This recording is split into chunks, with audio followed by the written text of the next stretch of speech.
एक समय की बात है, एक राज्य में एक प्रतापी राजा राज करता था। एक दिन उसके दरबार में एक विदेशी आगंतुक आया और उसने राजा को एक सुंदर पत्थर उपहार स्वरूप प्रदान किया।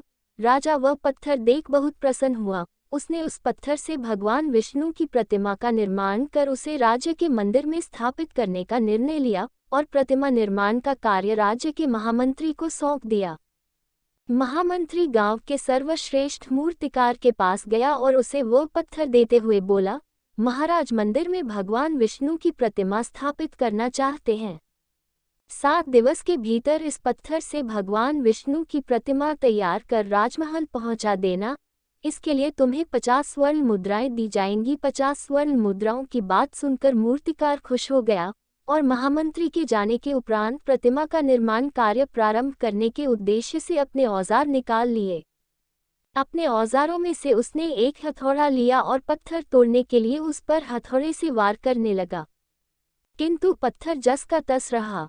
मूर्तिकार ने हथौड़े के कई वार पत्थर पर किए, किंतु पत्थर नहीं टूटा। 50 बार प्रयास करने के उपरांत मूर्तिकार ने अंतिम बार प्रयास करने के उद्देश्य से हथौड़ा उठाया, किंतु यह सोचकर हथौड़े पर प्रहार करने के पूर्व ही उसने हाथ खींच लिया कि जब 50 बार वार करने से पत्थर नहीं टूटा तो अब क्या टूटेगा।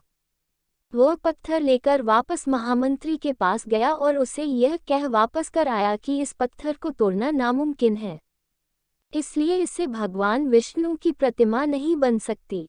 महामंत्री को राजा का आदेश हर स्थिति में पूर्ण करना था, इसलिए उसने भगवान विष्णु की प्रतिमा निर्मित करने का कार्य गांव के एक साधारण से मूर्तिकार को सौंप दिया। पत्थर लेकर मूर्तिकार ने महामंत्री के सामने ही उस पर हथौड़े से प्रहार किया और वह पत्थर एक बार में ही टूट गया।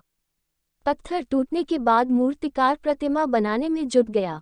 इधर महामंत्री सोचने लगा कि काश पहले मूर्तिकार ने एक अंतिम प्रयास और किया होता तो सफल हो गया होता और 50 स्वर्ण मुद्राओं का हकदार बनता।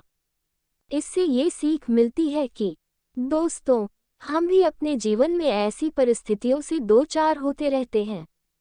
कई बार किसी कार्य को करने के पूर्व या किसी समस्या के सामने आने पर उसका निराकरण करने के पूर्व ही हमारा आत्मविश्वास डगमगा जाता है और हम प्रयास किए बिना ही हार मान लेते हैं। कई बार हम 1-2 प्रयास में असफलता मिलने पर आगे प्रयास करना छोड़ देते हैं, जबकि हो सकता है कि कुछ प्रयास और करने पर कार्य पूर्ण हो जाता या समस्या का समाधान हो जाता। यदि जीवन में सफलता प्राप्त करनी है तो बार बार असफल होने पर भी तब तक प्रयास करना नहीं छोड़ना चाहिए जब तक सफलता नहीं मिल जाती। क्या पता जिस प्रयास को करने के पूर्व हम हाथ खींच ले वही हमारा अंतिम प्रयास हो और उसमें हमें कामयाबी प्राप्त हो जाए। आपको हमारी स्टोरी कैसी लगी कमेंट जरूर करें। ऐसी और स्टोरी के लिए हमारे चैनल को सब्सक्राइब जरूर करें। स्टोरी देखने के लिए आपका दिल से धन्यवाद।